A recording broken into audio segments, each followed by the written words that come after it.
Olá, eu sou Roberto Duarte e essa é mais uma edição do programa Mentes que Brilham, os Segredos dos CEOs. E hoje convidei uma pessoa para lá de especial para batermos um papo muito bacana. Estou falando dela, a Mália Farina. Mália, muito obrigado pela sua presença e agradeço aí pelo ter disponibilizado um pouco do seu tempo para conhecermos essa história que, sem dúvida, é fantástica, viu? Eu quem agradeço o convite, para mim é muito importante e fico muito feliz em compartilhar um pouquinho dessa história, né? Eu acho que o Brasil é um país de empreendedores, eu falo para os meus funcionários, para os meus amigos, a gente não tem ideia da capacidade de empreender que todos nós temos, né? E fico feliz de compartilhar um pouco dessa história e os desafios, né, e as conquistas que vêm acontecendo desde então. Que legal. Mália, vamos lá. Você era vegetariana e hoje é uma das grandes representatividades dentro do setor de carnes. Como que se deu isso, Amália?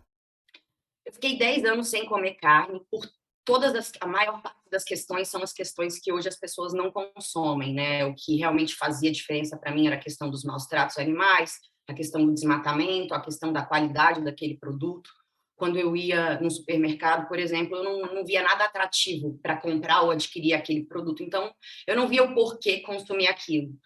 E além de todas as negativas e as premissas, né, que tem em cima da carne vermelha, né, que além dela não fazer bem para a sua saúde, para o seu colesterol, tem toda essa questão aí desumana, né, de maus tratos ou de manejo, a forma como toda essa cadeia é operacionalizada. E um dia meu pai me fez essa pergunta, por que eu não comia carne? E meu pai é um produtor. E eu respondi exatamente isso que eu respondi para você agora. E a resposta que ele me deu foi o seguinte: olha, eu acho que você deveria sair um pouco desse jardim que você vive, entender um pouquinho mais do trabalho que é feito aqui. E não me deu uma resposta tão ignorante, porque eu acredito que você é um pouquinho maior do que tudo isso. E eu fiquei com aquilo na cabeça, e eu falei, gente, não é, né?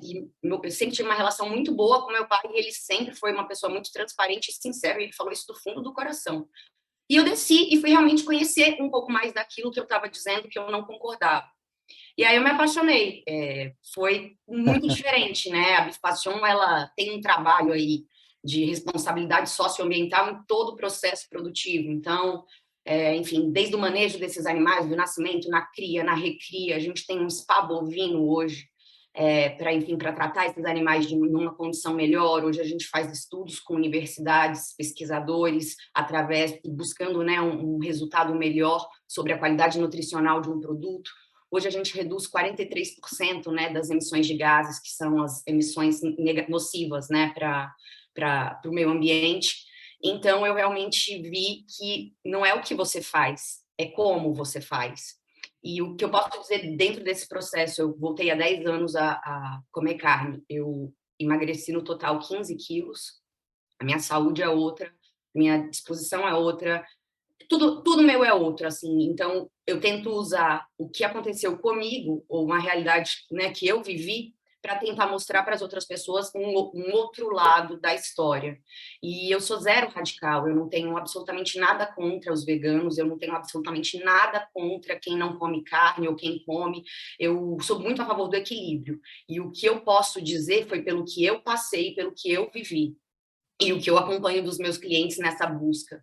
Então, eu tive um propósito para começar uma marca, porque eu vi que tudo aquilo que eu acreditava que a pecuária acabava fazendo não era bem assim, é muito mais a forma como a gente faz aquilo do que como aquilo é caracterizado para a gente. E eu fui entendendo um pouco a mais, e eu fui me apaixonando, e eu sou apaixonada pelo que eu faço. A Bifashion, ela desmistificou uma série de negativas que eu tinha aí na minha cabeça e que eu achava que eu acreditava, e hoje eu vejo o quão ignorante eu era. Então, se eu puder compartilhar isso com algumas pessoas, eu faço isso com o maior prazer, porque realmente me fez muito bem e eu não tinha ideia do quanto eu ficar sem comer carne podia me prejudicar, e assim, de anemia, enfim, várias outras coisas que faz anos que eu não sei o que é mais, né? Então, eu acho que entendendo aí o propósito de uma empresa e o porquê que ela existe, fica mais fácil para a gente fazer a escolha do que a gente vai consumir dela ou não. E esse é o Que grande propósito legal. da Bipassion.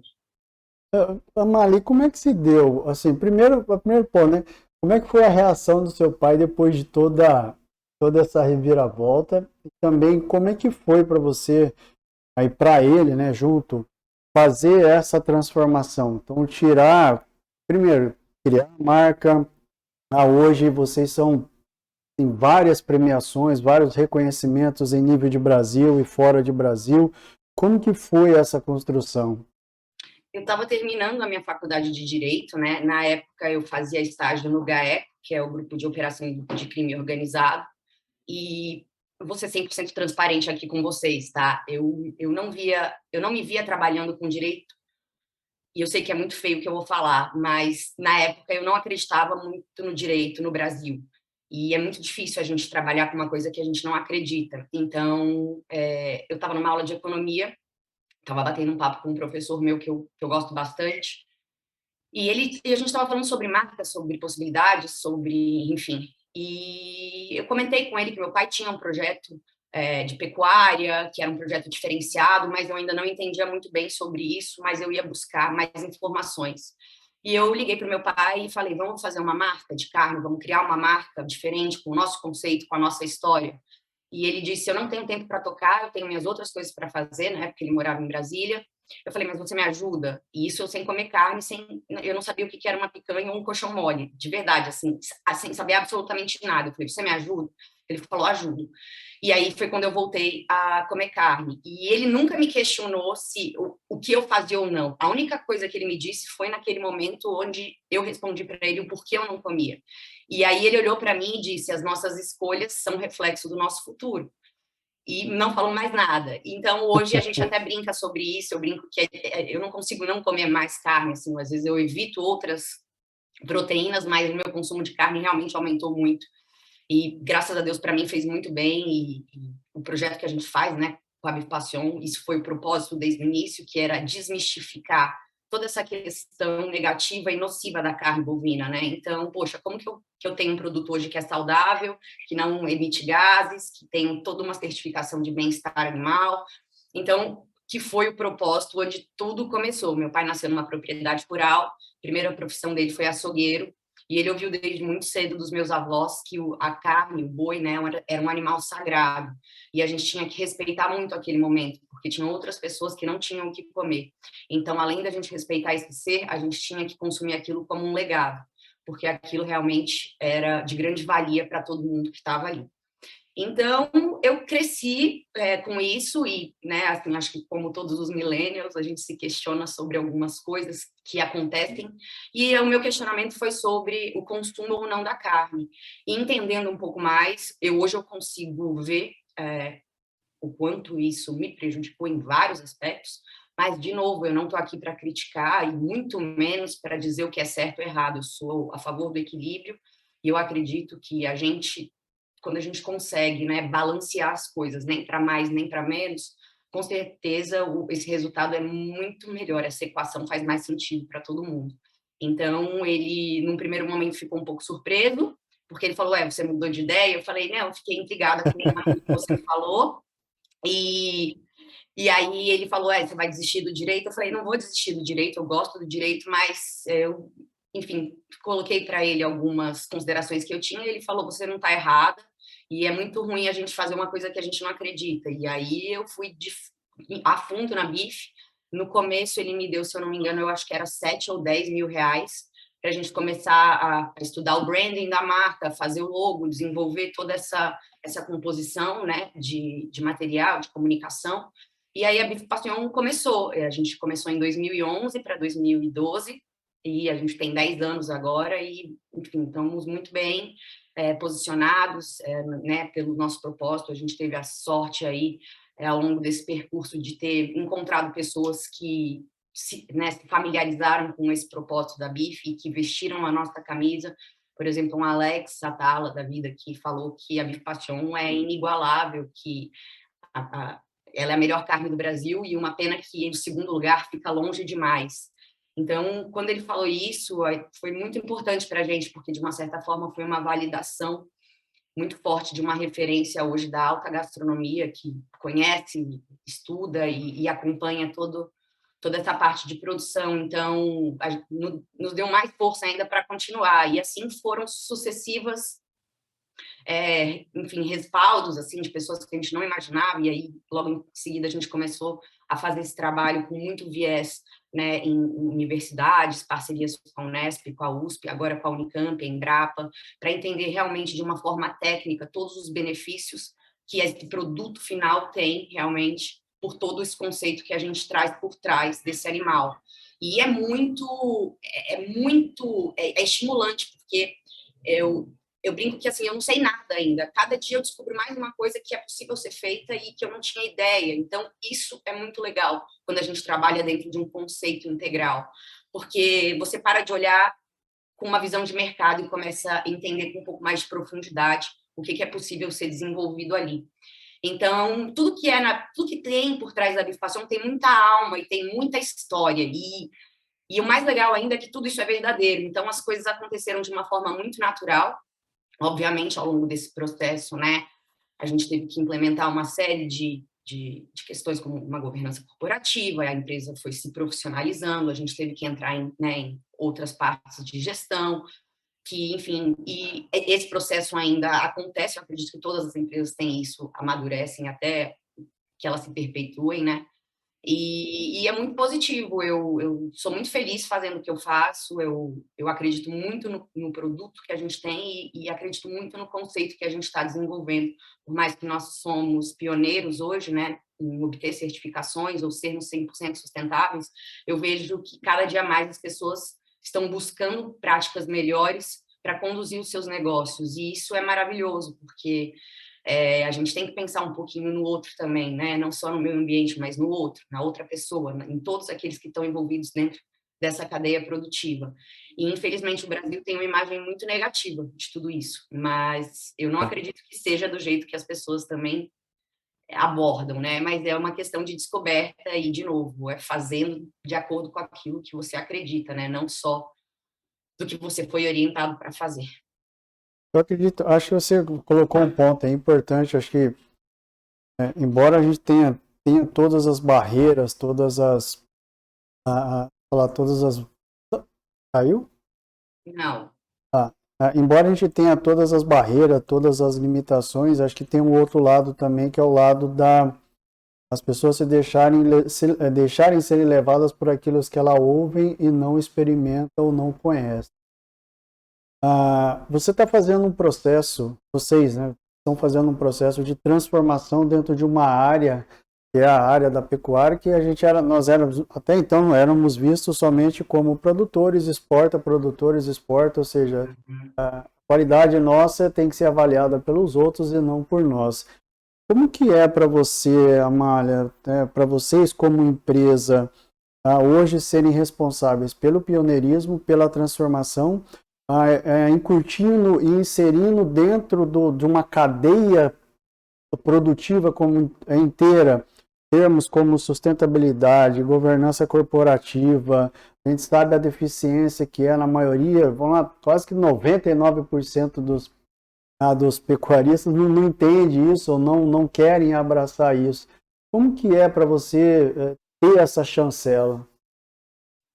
É desafiador, né? O Brasil é um país, né? O Brasil não, o mundo, né? Assim, as questões culturais, elas representam muito em vários países. Aqui no Brasil, a gente entrou tentando romper essa barreira de carne de primeira ou de segunda, né? Na nossa É, concepção, ou o animal é bom por inteiro, ou o animal não é bom. Mas em termos de mercado, não é fácil você convencer o seu consumidor de que o seu produto é melhor do que ele já está acostumado a comprar há anos. Então, é tudo muito novo. Então, você precisa explicar para ele o porquê que ele deveria consumir o seu produto e não do outro que ele estava acostumado a consumir durante anos. E outra, como você vai explicar para esse consumidor que, além dele não conhecer o seu produto, ele vai pagar mais caro ainda do que ele está consumindo? E aí entra a questão do consumo consciente, que ainda é muito pequeno no Brasil, mas tem uma tendência de evolução muito positiva. Então, ao longo dos anos, a gente vê como o churrasco, como a carne era vista. Há 10 anos atrás, olha a quantidade de churrascaria que tinha. Hoje são pouquíssimas. 10 anos atrás, a forma de você consumir carne, churrasco, você tinha aquela quantidade de carne, farofa, vinagrete, espetinho, coraçãozinho, linguiça. Assim, hoje as pessoas estão prezando muito mais pela qualidade, a origem, a procedência, do que pela quantidade. Mas isso ainda é minoria no Brasil. A grande maioria da população brasileira questiona preço. E quando você questiona preço, você entra numa commodity.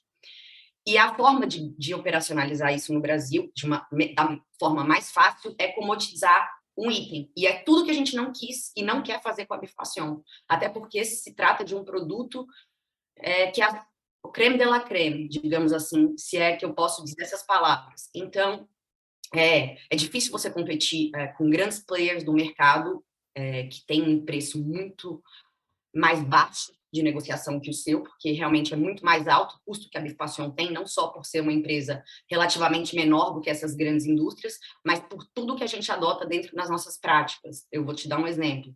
Hoje, com a alimentação do nosso animal, normalmente o mercado gasta em torno de R$ 3, R$ 2, dependendo do insumo que é utilizado. A Bifassion gasta 18 por dia na alimentação dos animais.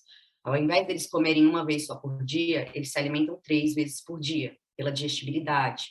Ao invés deles ficarem expostos ao sol, a gente fez uma área no spa onde eles têm uma cobertura e uma ventilação mecânica que pulveriza ar e água, para eles não sentirem esse estresse e esse desconforto do clima. Então, são várias práticas que são aplicadas aí dentro do manejo que acabam tendo um resultado final, no final dessa etapa produtiva, muito superior do que grande parte dos pecuaristas e produtores imaginam. E não são detalhes muito difíceis de serem executados, mas são trabalhosos. São trabalhosos e onerosos. E muitas pessoas querem um lucro de imediato. E se você quiser o lucro de imediato, realmente é muito difícil você trabalhar e operacionalizar toda uma empresa da forma como a Bifassion faz.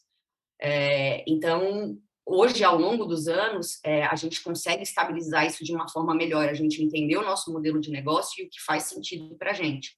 Mas se eu fosse partir para uma parte de mercado, em competição de preço, e entrar e vender, eu só vendo picanha, maminha e fraldinha, um boi me dá 2 picanhas. O que eu faço com o resto? Então, e aí entra a questão do consumo consciente, porque eu tenho clientes aqui no Brasil que, por mais que eles conheçam o meu conceito, eles se negam a consumir carnes que são do dianteiro, por uma questão cultural. Então, tudo isso é um passo atrás do outro até você tentar desmistificar e explicar para ele que aquilo não é nocivo, que é melhor e que ele realmente não conhece esse produto. Então, e fica naquela coisa da picanha, da picanha, da picanha. Como que a picanha é a melhor carne do Brasil? Na Argentina não tem picanha. Não, é uma coisa totalmente cultural. A picanha fica localizada numa região do boi, onde é muito mais fácil você ter um produto bom. É difícil você achar uma picanha ruim. Agora, encontra um colchão duro bom, um colchão mole bom, um acém bom. É o que a gente tenta explicar para os nossos clientes, não se prenderem a estereótipos.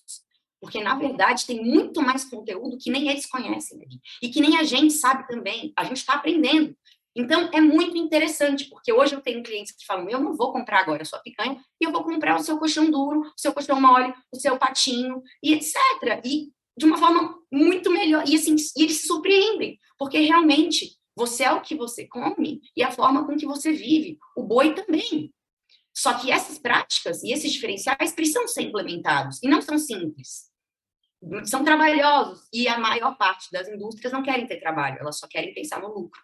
Então, eu acho que o grande diferencial da Bifassion foi ter nascido com esse viés já de propósito. Espera aí, estão falando uma coisa, eu quero mostrar que não sei.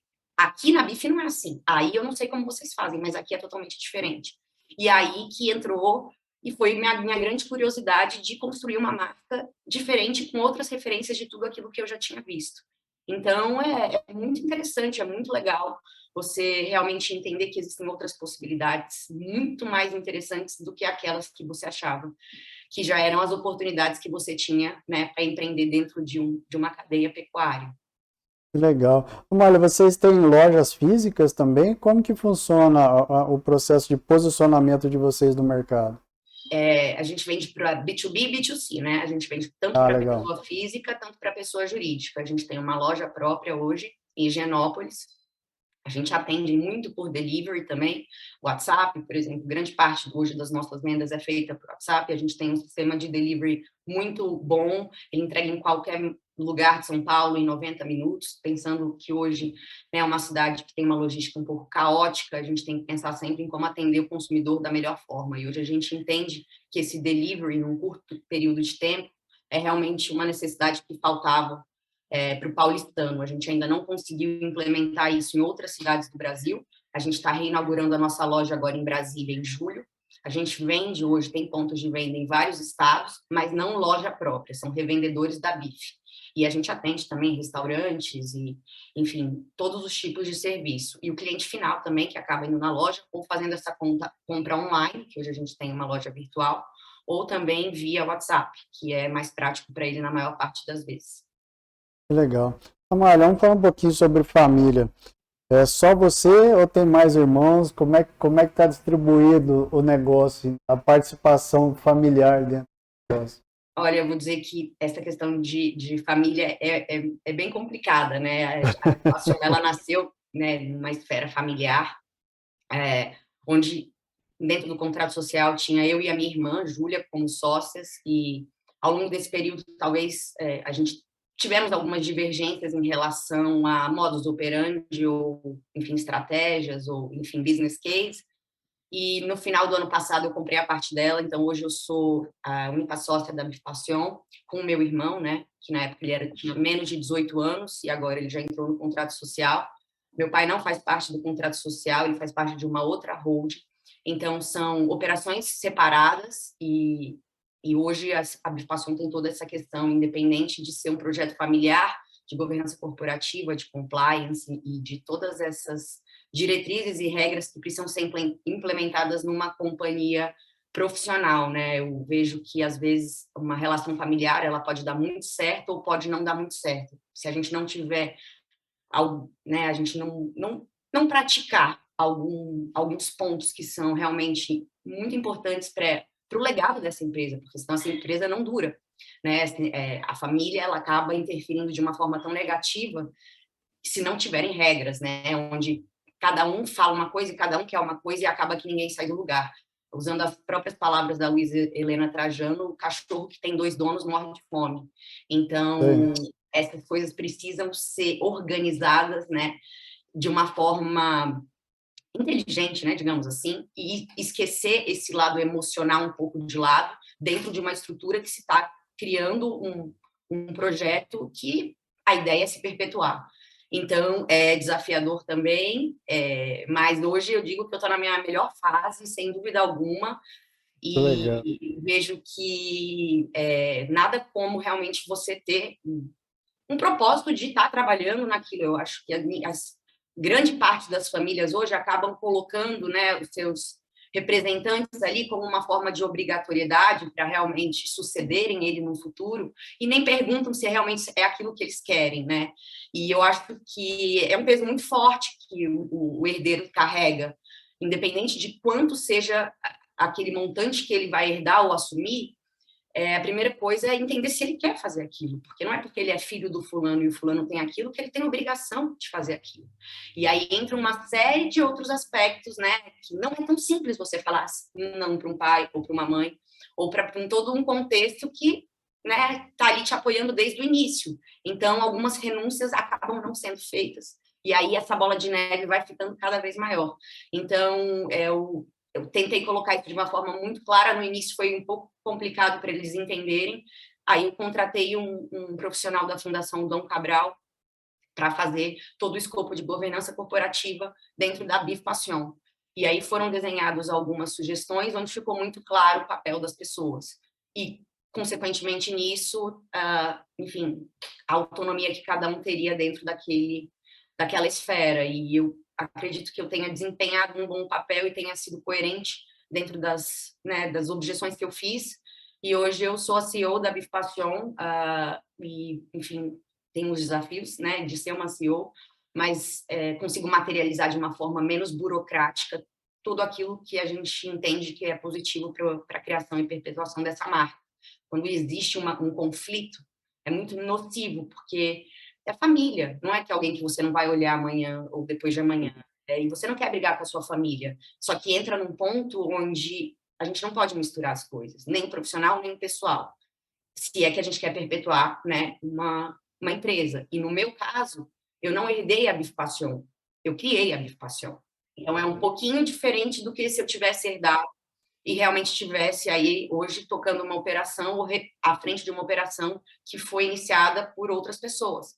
Então, meu pai é muito presente, né? Ele é o grande referência de criação desse conceito. E meu irmão também. A Júlia hoje atua na área de proteína animal, mas desenvolvendo petiscos e comida para cachorro, que eu acho incrível. É uma marca muito legal. Mas quem Legal, realmente está no dia a dia, na administração do negócio, sou eu. legal. Olha, você exala o brilho no olho por aquilo que você É. construiu e tem desenvolvido. Como que você consegue separar? Porque, assim, ouvindo você falar, é como se a Bife Passion fosse a malha e a malha fosse a Bife Passion. É.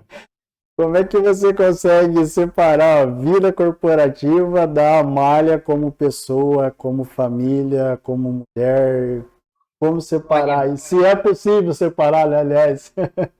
então, eu digo que assim, esses 10 anos, né, desde que a BIF existe, foram uma prova de fogo assim para mim. Eu falo que eu tive que rebolar muito, porque eu tenho uma família que é muito machista e eu sei que no início, por mais que ele acreditasse, eu não sei se ele imaginaria que eu realmente tivesse a competência para desenvolver o que eu estou desenvolvendo hoje. Então, a gente brinca que às vezes a gente tem que se provar um pouco além do que seria necessário para conseguir chegar onde a gente quer. Então, durante esses anos foram alguns momentos foram muito difíceis até eu conseguir passar para eles ou fizer com que essa família, esse núcleo familiar enxergasse que aquilo que eu estava dizendo realmente era coerente e fazia sentido. Não era uma questão de briguinha ou de sociedade ou de um fala mais ou de um fala menos. Então, realmente tiveram aí alguns desgastes muito fortes e foi quando, no final do ano passado, eu sugeri que a gente realmente fizesse, ou eu adquirisse a parte da Júlia, ou, enfim, se ela tivesse a intenção, adquirir a minha parte para facilitar, né, a operação do dia a dia e, enfim, a atuação, né, dos gestores dessa empresa. Então, eu digo que hoje é mais fácil, porque eu não tenho mais essa barreira que eu tinha familiar de que um manda, o outro desmanda, do que um fala e o outro não fala. Então, separar né, essa governança corporativa de uma gestão familiar é muito complicado, porque normalmente a emoção fala muito mais alto que a razão, e todas aquelas, né, enfim, tudo que é falado normalmente não é com um viés construtivo, existem muitas emoções que não estão nos pinguinhos dos is, digamos assim. Então, hoje, eu consigo trabalhar de uma forma muito mais leve do que eu trabalhava antes. Eu tenho total autonomia para fazer as minhas coisas e as decisões da Bifpassion. Antes, eu tinha que validar uma série de processos com uma série de coisas que eram muito burocráticos e até você materializar isso depois é depois. Então, você perde muito tempo e acaba não sendo eficiente dentro de uma prática organizacional. Então, tudo isso travou alguns desafios que a gente tinha um pouco. A partir desse ano, né, faz um ano onde eu estou à frente agora da gestão do negócio, eu consigo administrar de uma forma muito melhor, porque eu não preciso justificar as escolhas que a gente faz, né? Eu não preciso ter que fazer com que todos entendam e fazer com que aquilo vire uma votação e a gente entre num consenso. Então, hoje, a decisão que eu tomo, que por mais que seja em conjunto, é pensada no bem-estar da Bifpassion e na saúde da Bifpassion, não das pessoas que estão envolvidas dentro daquela operação.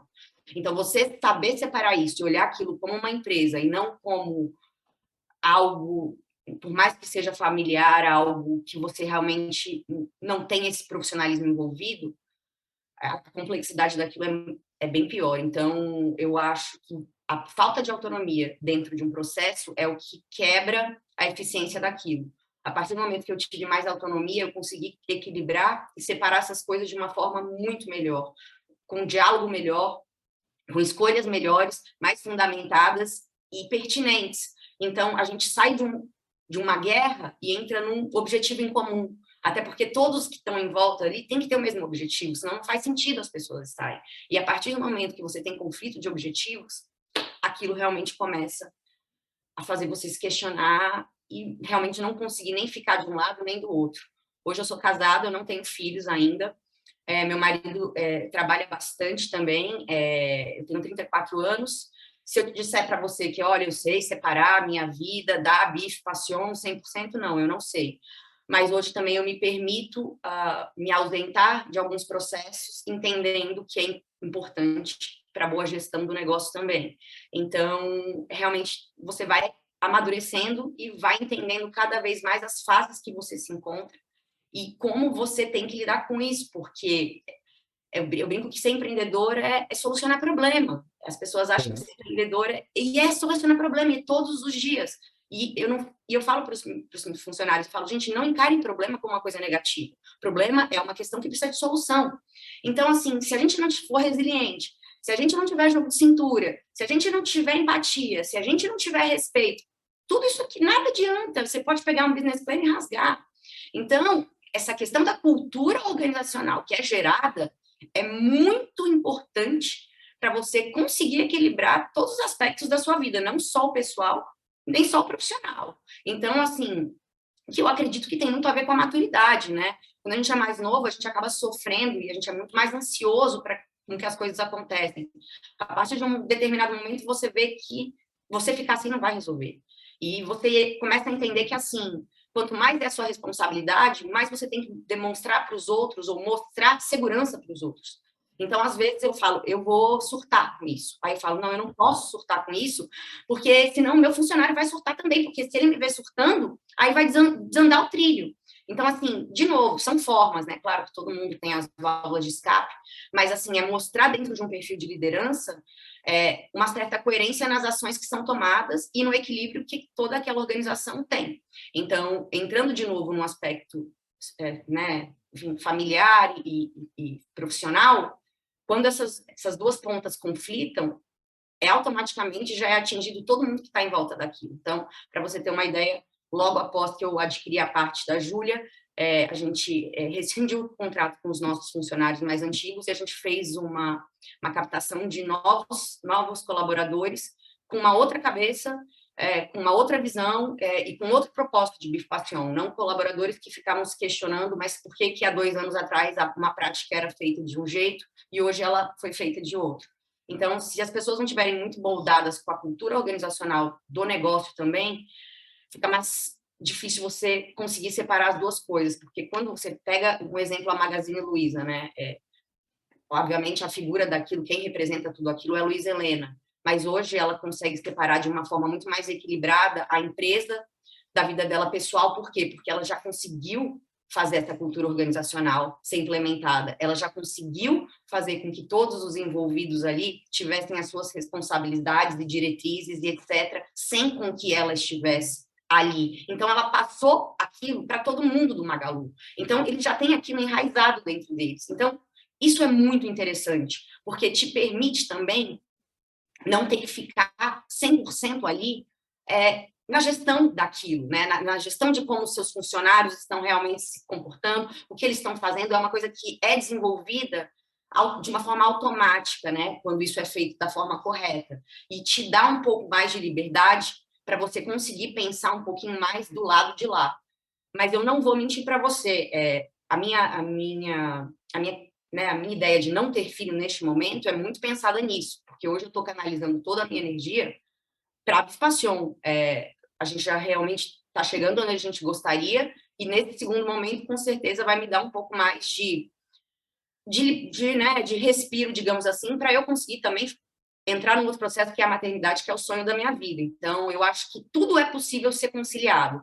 O que a gente precisa primeiro é organizar a casa, porque se a gente cresce com a casa desorganizada, nenhuma coisa nem a outra. Aí o profissional vira com o pessoal e aí nada. Então, assim, se você fizer construir a base bem sólida, depois você vai ajustando os processos. Mas o mais importante é você conseguir passar tudo isso, que é desafiador, porque não é fácil. Não é fácil você engajar o seu colaborador e não é fácil você fazer o seu colaborador acreditar que aquilo que você está falando é uma verdade.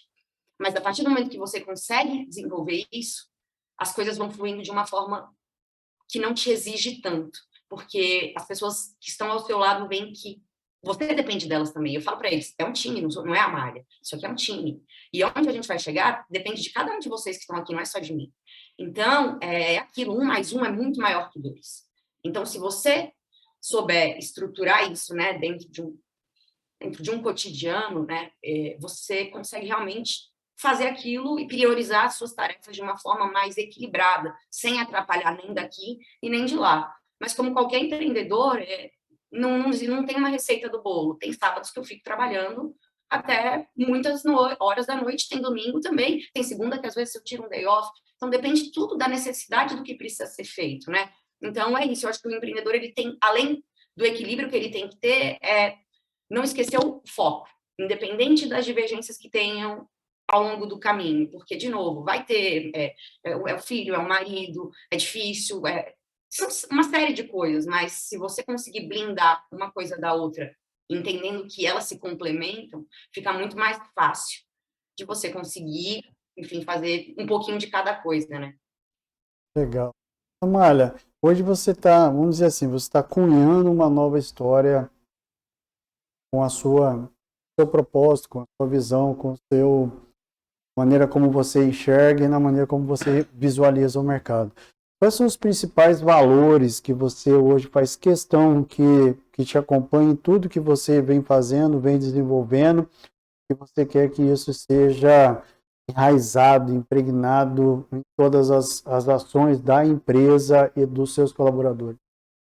Eu acho que a humanização da Bifpassion, junto com o propósito que a gente já traz, realmente são 2 aspectos que eu acho muito importante aí, não só para a BIF, mas como para todas as empresas. Hoje o consumidor, ele e o próprio colaborador que está envolvido ali, ele precisa de um pouco mais para estar tão engajado de como você precisa. Como você motiva esse player aí para estar dentro do seu negócio e fazer aquilo girar junto com você, sabendo de todos os desafios e barreiras que você tem ao longo desse processo. Então, se você traz uma humanização, se você traz um propósito mais perto, tudo muda de figura, porque a forma de você enxergar aquilo muda também. Você não está só pensando no financeiro, você está entendendo o porquê que você faz aquilo. E quando a gente tem o porquê por trás das nossas ações, tudo vai fazendo mais sentido e as coisas vão acontecendo de outra forma. Então, eu acredito que a gente tem alguns itens que são inegociáveis na Bifpassion, que são passíveis de justa causa. A gente tem um mini estatuto que tem algumas regras, como, por exemplo, homofobia, desrespeito, assédio sexual, mentira, perversidade, enfim, tem algumas características que não são permitidas dentro da organização e que os funcionários que acabam adotando essas práticas ou tendo essas práticas são punidos de uma forma com justa causa. Então, eu sempre falo que o ativo mais valioso que a gente tem dentro da empresa são as pessoas. E se a gente não souber valorizar essas pessoas e humanizar essas pessoas para elas entenderem realmente o porquê daquilo que elas fazem, nada vai fazer sentido. Então, isso não só a longo prazo, mas eu digo principalmente para construir uma estrutura sólida dentro de uma organização. A longo prazo, você vê que, enfim, os clientes e também, então, todo mundo está nesse processo de mudança, buscando um propósito um pouco maior na aquisição de um bem. Por que eu vou comprar aquele produto? Ou por que eu vou fazer isso? Por que eu tenho que fazer uma planilha que a Malha me pediu? Entende? Então, assim, quando você justifica isso, explicando a necessidade, fica mais fácil para aquele colaborador ser engajado e, consequentemente, fazer um trabalho melhor, que é um desafio hoje. Por isso tem uma rotatividade muito grande, por exemplo, em frigorífico. Tem uma rotatividade muito grande de funcionário. E é muito desafiador, porque você tem que treinar uma pessoa. Você está numa desossa, você tem que, né, refilar uma carne, você tem que desossar o boi. E aí você treina e ele gira de novo. Já não está mais ali na próxima semana. Por quê? Porque nem ele está entendendo o que ele está fazendo ali dentro. Porque ele não tem propósito de estar aí. E eu não estou nem falando sobre a remuneração que ele ganha, mas nem ele acredita no que ele faz. Então, como que você faz isso pensando em escalar o seu negócio? Porque quando você está com meia dúzia de pessoas no seu time, ainda é mais fácil. Agora, quando você chega aí para 20 mil, 40 mil, 50 mil funcionários contratados, ou você não tem mais vida, né, pessoal, porque aí você fica realmente totalmente imersa naquilo, tentando solucionar todos os problemas envolvidos dentro daquela operação, ou, ou você não tem, por isso que você trabalhar essa humanização, trabalhar esse propósito e os porquês, obviamente, né, dentro de requisitos, independente de técnica, qualidade que cada um tem, eu acredito que deve dar 3 voltinhas para trás. A gente tem que pensar, eu falo para todo mundo na BIF, meninos, assim, por que vocês acham que a gente está aqui? Por que vocês acham que a bifação existe? Para quê? Qual que é a opinião de vocês sobre isso? Por que você está aqui? O que você acha de diferente estar aqui? Então, por exemplo, na BIF, hoje, todos os funcionários têm plano de saúde Bradesco, que é o melhor, é o plano que eu tenho. Então, assim, você começar a tratar o seu funcionário como dono e explicar para ele também o quão difícil é ter essa responsabilidade, o quão oneroso é, e dividir um pouco dessa responsabilidade de uma forma humanizada, talvez a consciência dele venha de uma forma melhor. Porque não adianta você punir, não adianta você falar, ele tem que entender o porquê que ele precisa fazer aquilo. Então, a partir do momento que ele entende as diretrizes de tudo aquilo, fica mais fácil você conseguir. Então, eu acho que uma empresa humana e uma empresa com propósito são 2 requisitos que não podem faltar para um futuro, né? Eu acredito até pelos próprios clientes, né? Os clientes hoje eles buscam, quando eles vão consumir um produto, um propósito. Por que eu vou comprar? Por que eu vou pagar X nesse produto? E eu não estou questionando se é caro ou barato. É o simples fato de consumir. Então, e como você gera isso em todos que estão ali? Na minha opinião, é gerando um pouco mais de consciência, que todo mundo tem que desenvolver. Cada dia a gente desenvolve mais a nossa consciência. Então, desenvolver essa consciência neles, que não é fácil, obviamente, mas hoje, ao meu ver, é a forma mais efetiva de você conseguir aí líderes, né, que pensam como você e que agem como você, para tocarem também essa operação no dia a dia, porque não é fácil, você vai crescendo e você não consegue se multiplicar. E é uma coisa que o líder também precisa entender, né? É passar um pouquinho da responsabilidade para o outro, né? É saber delegar. Eu tinha muita dificuldade no começo, como eu fazia tudo sozinha, era uma loucura. Então, só que eu falei, eu nunca vou me tornar a profissional que eu quero se eu não delegar. Então, eu preciso melhorar isso em mim. E é um eterno aprendizado, né? A gente tem que melhorar onde a gente tem mais dificuldade. E essa questão de você passar isso, dar para uma outra pessoa, uma coisa, né, que você teoricamente começou a fazer do seu jeito, mas quem disse que o seu jeito está correto? Então, essa consciência traz também um conhecimento e uma integração muito legal para todo mundo que está ali. Porque eu falo para eles, eu falo, gente, eu erro com todos vocês. O que vocês acham? A gente vai desenvolver tal produto. O que vocês acham? Vocês acham que vai dar certo? Não sou eu que vou decidir. Vocês estão também, sabe? Todo mundo está envolvido dentro disso. Então, talvez trazendo essas pessoas um pouco mais para perto e explicando de uma forma sincera e transparente o porquê que você está ali, faz com que aquilo ajude um pouco, né, no desenvolvimento daquele processo. Legal. Mário, uma pergunta pessoal, o que que te move tanto assim? Nossa, a passou no meu desafio, né? É o meu desafio.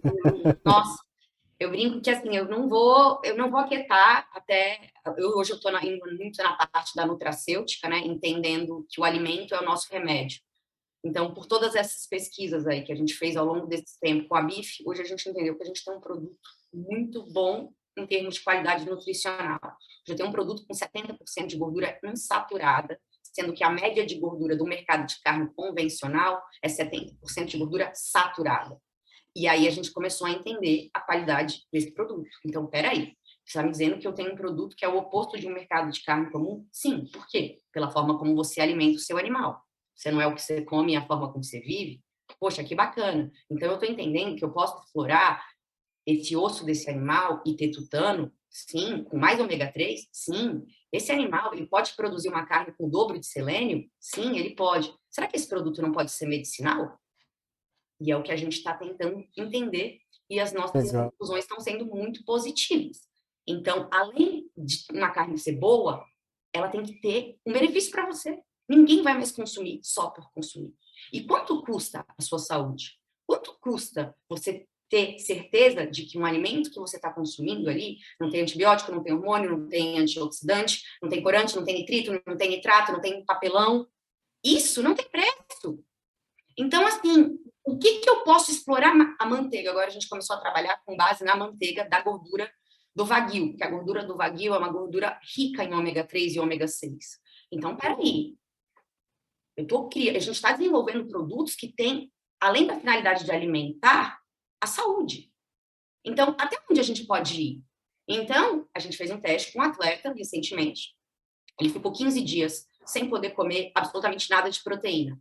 Nada de peixe, nada de frango e nenhuma suplementação. Só bife passion. Ele comia 1 quilo de bife passion por dia, de carne moída, acompanhado por um nutricionista e com outra base alimentar também. Mas de proteína, só bife passion. No final de 15 dias, ele perdeu 4 quilos e ganhou 2 de massa magra. Aí, acendeu outra luzinha. Falei, para. Gente, para, vamos entender o que é esse produto. E é a parte que a gente está agora. A gente está fazendo uma análise completíssima com a Unicamp, onde a gente está sendo case de estudo de um mestrado de qualidade de proteína para consumo humano. Então, Legal. a gente está entendendo que tem pessoas mais velhas com Alzheimer, que a partir do momento da ingestão de ômega 3 e ômega 6, aquela doença começa a regenerar. Gente, então, assim, aí que tá. Porque onde tudo começa é no solo. É como você cuida do solo, o que que tem no seu solo, o que que esse boi vai comer, como ele vai Verdade. dormir, como tá o estresse dele, se ele emite cortisol. Tudo isso influencia. Obviamente que tudo isso que eu estou te contando é na parte final do processo. Mas, então, como é que eu fiquei 10 anos sem comer carne, onde eu acreditava que era um produto que fazia muito mal para a minha saúde, onde eu acreditava que era um produto que fazia muito mal para o meio ambiente, e acreditava que era um produto que, além de tudo, tinha uma série de maus tratos animais para aquilo ser realmente, né, produzido, e eu vejo que é tudo o oposto do que eu acreditei um dia. É literalmente o oposto. Então, eu não tenho motivo para não Legal. comer carne. Entende? E é por isso que eu falo, gente, não é não comer carne, não comer frango, não comer peixe. Descubram a procedência daquilo, olhem o rótulo. Hoje, as empresas maquiam muito as informações que um produto realmente tem. Então, olha o rótulo, vê se você está consumindo aquilo que você quer colocar dentro do seu corpo. E não caia nessa do greenwashing, porque tem muita empresa falando que é verde, e o que é verde de verdade? Verde é o meio ambiente? Não, verde é tudo que está envolvido dentro daquela cadeia produtiva. Então, por exemplo, eu tenho que atestar também que todas as pessoas que estão ali trabalhando têm qualidade de vida, têm os filhos matriculados na escola, têm plano de saúde, têm transporte, têm água potável. Não é só eu colocar um selinho verde e falar, gente, olha só, eu sou sustentável. O que eu estou fazendo para impactar a sustentabilidade daqueles que estão ao meu redor? Então, só ter um selo verde é muito fácil. É muito fácil. Agora, qual é a sua responsabilidade perante a todo o resto que está envolvido por trás do trabalho que você desenvolve? E esse é o grande desafio. Entende? Então, hoje eu quero entender, assim, o que o boi faz. Eu quero vender até sangue do boi. O que esse boi faz? É Que sangue, é legal. gordura, é tutano, é colágeno. Assim, tem várias, né, vertentes para você explorar. Então, eu vejo que, por falta de qualidade, talvez, desse animal, alguns produtores não consigam explorar todos esses aspectos que a bife explora. Mas como o nosso ponto é o oposto do que o commodity faz, a gente consegue se beneficiar em todos esses aspectos que a commodity não consegue. Então, é o que eu falo às vezes, ele não investe ali porque é uma besteira. O ganho qualitativo que ele vai ter investindo numa boa genética, nutrição, manejo animal, é muito maior do que qualquer margem que ele vai ter que tirar ali na frente para vender uma quantidade grande. Mas, de novo, são questões de escolhas. Eu prefiro ter um faturamento menor com uma margem muito maior do que um faturamento maior com uma margem menor. Ponto. Perfeito. É simples. Então, e trabalhar de uma forma mais completa. E aí, mas fica a critério de cada um, né? Grande dessas operações, elas começaram há muitos anos atrás, né? São empresas centenárias. Então, existe aí um propósito delas que já está enraizado, que não é o mesmo da BIF, porque nasceram em outros tempos, com outras épocas, de outras formas. E eu não critico. Eu acho que cada um tem que ter consciência daquilo que faz. É assim, não tem mistério. Você está confortável fazendo do jeito que você está? Você daria para o seu filho comer esse produto? Muitos não dariam. E aí é que está. E vide, essa história é uma história meio que me... Eu fiquei um pouquinho assim, chocada, porque eu encontrei com um empresário na BIF, ele é genial, o menino foi um gênio, gênio, gênio, fez uma empresa incrível, o menino tá super bem e tal, etc. Tá ótimo. É uma empresa à base de plantas, de plant-based, né? E eu, tudo, uma super delicadeza, não queria ofender de jeito algum. Perguntei, mas posso te fazer uma pergunta? Como que você vende, né, um produto para os seus clientes, falando que é saudável, e você sabe que não é, né? Tem nitrito, tem nitrato, tem, enfim, componentes altamente cancerígenos e etc e tal. Ele me respondeu, aonde na minha embalagem está escrito que o meu produto é saudável?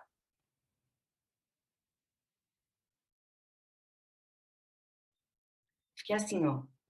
Falei, e não tá. Não tem nada escrito que é saudável. E é o greenwashing. Aí eu perguntei, nossa, mas e você dorme bem sabendo disso e não sei o quê, nananã? E a resposta dele foi, com um bi no bolso, todo mundo dorme bem.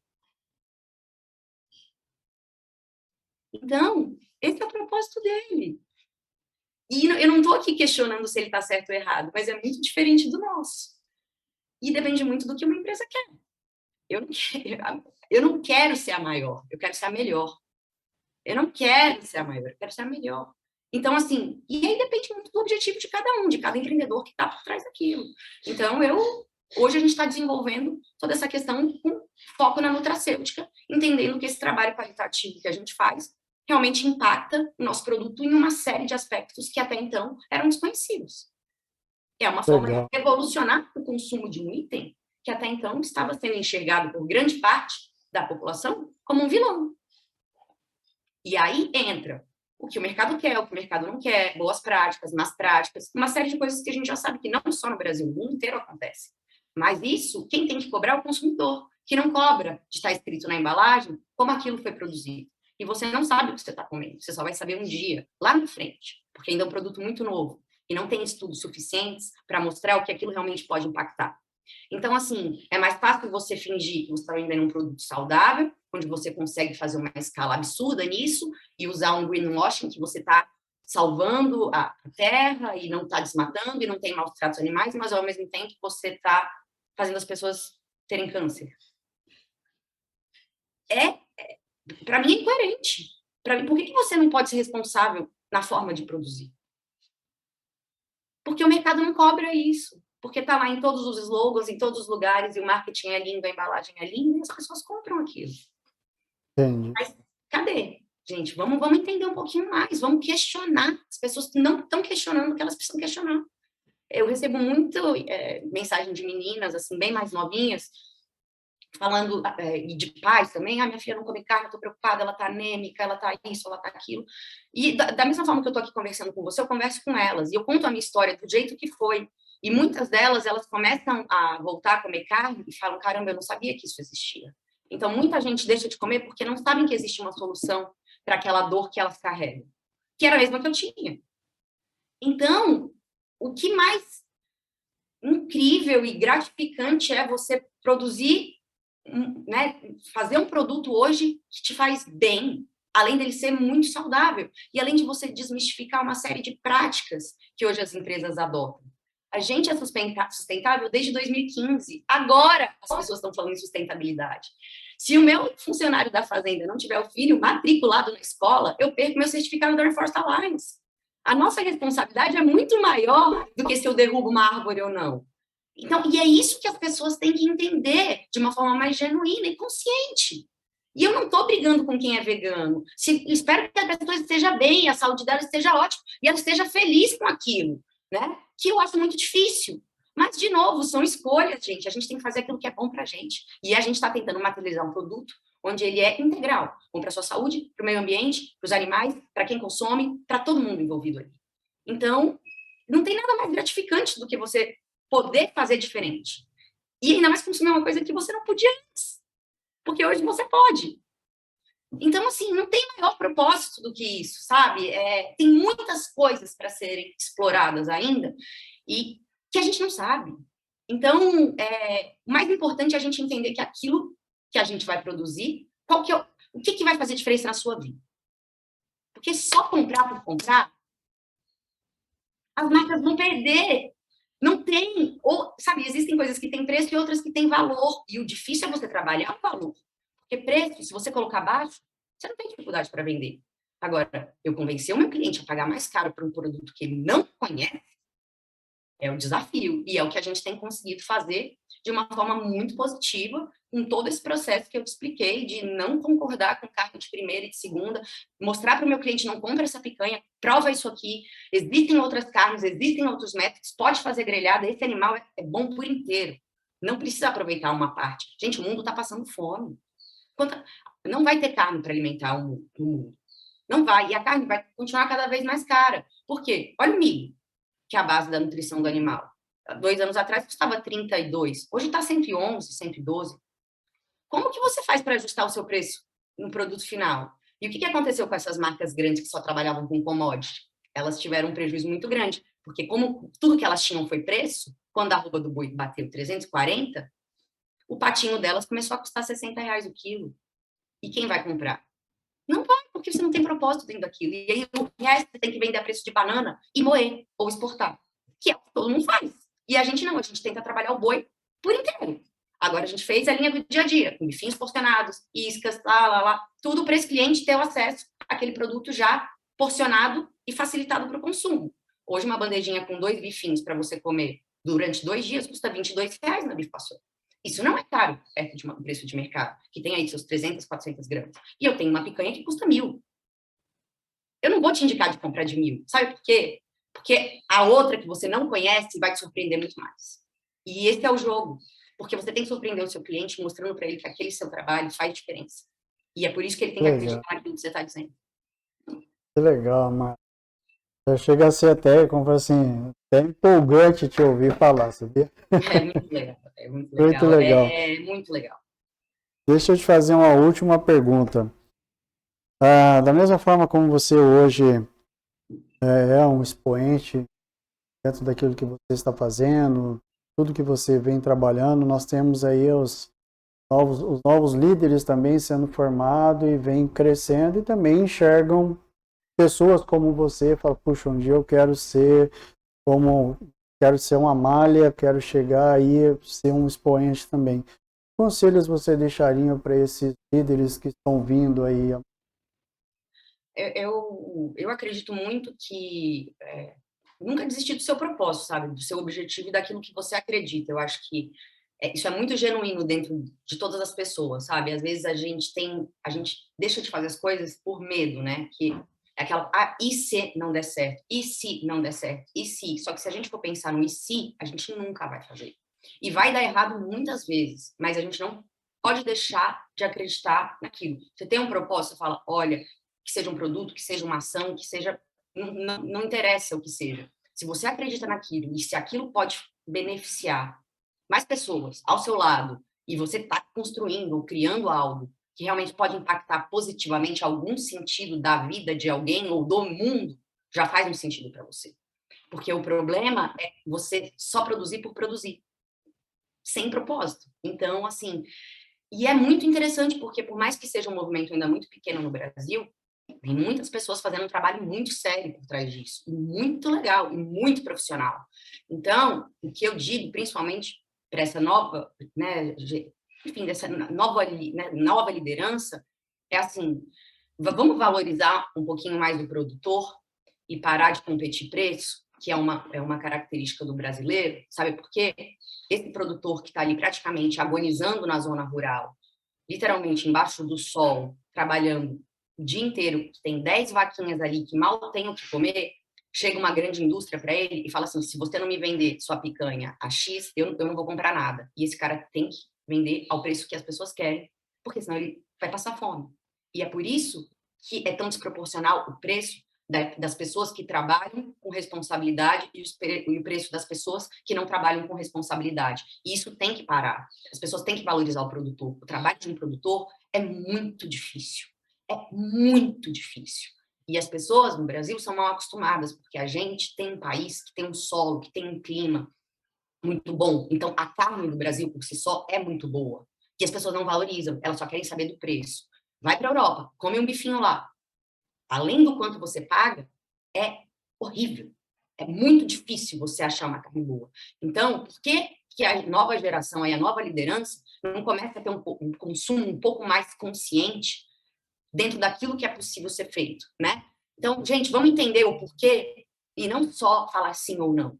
É dar 3 passos para trás e entender, principalmente aí com a genialidade dessas pessoas novas que vêm, com o acesso à tecnologia que a gente tem hoje, o que a gente pode fazer diferente para impactar qualquer sentido, ou eu, ou você, ou o mundo, de alguma forma benéfica, né? Então, eu acredito que não é fácil, obviamente, mas isso está dentro do propósito da gente. Então, e a gente nunca pode deixar de acreditar. Eu lembro que no início eu fui falar com um cara que era o vice-presidente do McDonald's, né? Eu mostrei o meu business plan da Bif Passion e ele falou: esquece, esquece, não vai dar certo. Aí eu falei: por quê? Ele falou: Brasil, esquece. Brasil, cultura, é filé mignon, maminha, fraldinha, blá. O resto você vai vender, moer, exportar. Esquece, não tem brasileiro, não tem cultura. Aqui é filé mignon, aqui é isso, aqui é aquilo. Aí eu cheguei em casa arrasada, falei: pai, meu business plan é horrível, o cara falou que nunca vai dar certo, eu preciso pensar em outra coisa. Ele falou: você já desistiu daquilo que você acreditava? Rápido assim? Então nem começa. E aí aquilo foi realmente, eu falei: é verdade, você está certíssimo. Ele falou: então não começa. Porque ontem você me falou uma coisa totalmente diferente, hoje você está falando outra, então você decide. Então, assim, de novo, e a gente tem um filho. E se você tem aquele feeling que aquilo realmente pode beneficiar, porque assim, o negócio de ser empreendedor hoje é sanar a necessidade de alguém. Quando você vai criar um produto hoje, para você que seja o seu objetivo ganhar dinheiro, você tem que entregar ou sanar uma necessidade de alguém, ou de uma pessoa, de um bicho, de um animal, seja qual for a indústria. A partir do momento que você entrega para ela aquilo que ela não tinha, acabou. Você já está desenvolvendo um nicho de mercado. E aí, é claro, é a sua percepção que vai estar em jogo, mas eu acho que esse feeling nosso, de que eu acho que isso vai dar certo, claro, é legal validar com algumas pessoas mais experientes, perguntar o que elas acham. Eu sempre gostei muito de pedir a opinião dos outros, porque, de novo, a gente não é dono da verdade e a gente não sabe de nada. Nada. Eu não sei de nada. Cada dia eu tenho que aprender mais. E se a gente tiver a oportunidade de aprender com aqueles que já passaram por o que a gente está passando agora, sem sofrer o que a gente vai sofrer se não ouvir o que eles têm para dizer, pode ser muito mais fácil. Então, divide um pouquinho também o que você acha. E aquilo é a sua intuição, é o seu feeling. E vai abordando isso. As ideias mais geniais surgem de projetos inusitados, onde as pessoas jamais acreditavam que aquilo daria certo. Então, você nunca pode deixar de acreditar, a não ser que seja realmente um modelo de negócio totalmente incoerente, que não faça sentido algum e não tenha viabilidade econômica. Aí, tudo bem. Mas a partir do momento que é validado aí por alguém que tem um know-how legal, poxa, vai para cima que... E aí vai depender de você, daquilo que você fizer para construir, né, esse processo. Então, e o brasileiro é muito trabalhador, é o povo que mais trabalha no mundo, é o que pega a gente aqui. É por isso que eu gosto muito de conversar sobre isso com as pessoas, porque elas não têm noção do potencial que elas têm para empreender. É que aí entra num outro pontinho, né, que não é tão simples empreender no Brasil. Mas, enfim, eu acredito que vão existir futuros melhores aí, politicamente falando, e em termos de benefícios para realmente quem tem a vontade de ser empreendedor, porque hoje, nossa, meu marido é CLT, eu fico maluca no fim do ano, ele: olha quanto eu ganhei de 13º, olha quanto eu ganhei de férias, olha quanto eu ganhei disso, e eu falo: olha, eu tenho um boleto para pagar, entendeu? Eu tenho um boleto, eu tenho despesa, eu tenho não sei o quê, eu não tenho férias, eu não tenho nada. Então, assim, é muito desproporcional você ser empresário hoje no Brasil. Que Se eu tivesse os legal. benefícios de ser um servidor público, acho que, eu juro, a nossa conversa seria totalmente diferente hoje. Então, algumas coisas precisam ser revistas, porque senão cada vez mais vai ficar difícil, né, a gente investir. Mas é isso, o brasileiro tem garra mais do que qualquer outro povo no mundo. Aqui, eu acho que não fazer é uma opção, e dá Que certo também. legal, mano. Olha, fico muito feliz, assim, poder conhecer um pouco da sua história e ver a trajetória do que você tem feito e tem conseguido levar uma nova visão, né, do Brasil, do Brasil para o Brasil e para fora do Brasil. Eu acho que é isso que é o mais importante para a gente, dentro de toda essa visão, de todo o produto que você tem colocado. Fico feliz mesmo e honrado em poder conhecer um pouco sobre você, conhecer um pouco da sua história, da sua trajetória. Agradeço mesmo de coração.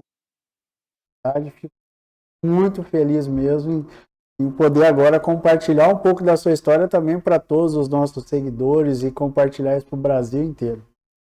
Poxa, eu que agradeço bastante, aquilo que eu até comentei no começo, para mim é muito gratificante poder dividir isso com outras pessoas, porque eu sei que não só os empreendedores, mas muitas pessoas têm dores, às vezes, que elas precisam, talvez, uma voz de uma outra pessoa para mostrar que aquilo tem um caminho diferente, pode fazer todo sentido, né, para mudar a percepção ou a vida dessa pessoa. Então, eu não posso deixar de agradecer aqui a Luiz Helena Trajano, que foi minha grande mentora, é minha grande mentora, e foi ela que foi uma das grandes responsáveis por dizer, não, é isso que você quer, a gente vai fazer a aquisição da parte dela, a gente vai fazer isso, a gente vai fazer aquilo, você vai fazer isso, a gente vai estruturar isso, e etc, e dá certo sim, e você vai falar com a fulana, e traz para cá, e me dá um abraço. Então, assim, esse aconchego que a gente tem no Brasil, essa solidariedade, essa empatia, é muito legal. Então, o que qualquer pessoa precisar, o que eu puder ajudar ou colaborar, eu estou sempre aqui disposta, porque os Que desafios são legal. muito maiores do que, né, as vitórias, e às vezes realmente todo mundo tem momentos que se questionam se realmente é isso que a gente vai fazer, ou se a gente não vai, ou se eu vou desistir, ou se eu não vou desistir. E eu acredito que o desafio de uma coisa que realmente dá certo é que você não para, né? Você não para de tentar, porque muita gente para antes de conseguir. E não era porque uma coisa não era boa, mas é porque ela não tentou tudo que ela poderia ter tentado. Então, eu falo, cara, insistam, ainda mais é um negócio que vocês validam e tem os motivos para validarem aquilo, né? Então, é isso, gente. A gente tem que acreditar na gente, cada vez mais, e se unir. O grupo de empreendedores que tem se formado no Brasil está cada vez mais unido, não só de mulheres, mas de homens também. E tudo isso é muito rico para agregar, principalmente para pessoas que não tiveram a oportunidade de ter uma formação para um lado mais de gestor, né, que seja uma administração de empresas ou qualquer tipo de curso que traga um pouco mais aí de respaldo técnico na hora de liderar uma empresa. Então, esses grupos, esses feedbacks são de grande valia e grande motivação também para você ver que todo mundo passa por coisas piores até do que você. E não é por isso que elas vão desistir ou vão deixar de acreditar naquilo que elas estão evoluindo, né? Que legal, que legal. Muito obrigado. Gente, finalizamos aqui mais uma edição do programa Mentes que Brilham, os Segredos dos CEOs, com essa fantástica história e trajetória de vida. Queremos agradecer a todos que estão nos assistindo e também que nos assistirão dentro do nosso canal. Tenhamos uma semana ricamente produtiva e abençoada e nos vemos na próxima semana. Até lá!